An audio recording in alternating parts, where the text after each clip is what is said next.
Prior to joining V-Mobile, nagtatrabaho po ako sa US for 8 years, year 2000 hanggang 2008.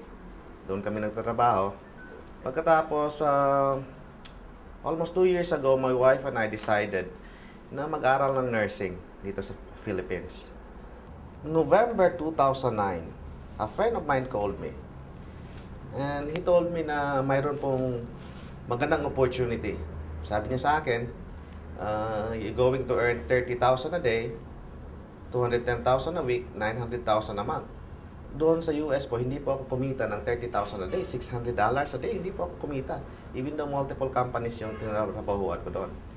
So, it took me 3 months na tinignan ko yung business and the rest is history po. The rest is history. What's the point po kung yung kinikita mo doon sa labas, ikitain mo dito sa Philippines? Yan po.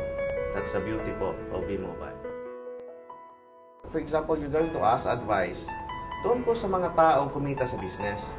Huwag kayong mag-ask ng advice sa mga tao pong hindi kumita kasi ang sasabihin niyan sa inyo, negative. For example po, mag-ask kayo ng advice sa marunong mag-drive.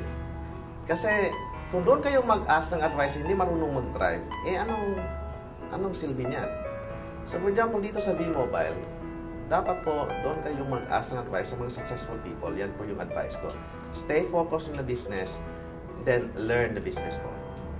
Play the game, win the game. Salamat kayo sa V-Mobile. Daghan kayo og mga tao nga na-change, especially dito sa South, sa Mindanao, because of V-Mobile. Pasalamat po ni Mr. Esmael Benco for not giving up his vision sa Load Extreme. Salamat, sir. Mabuhay ang V-Mobile.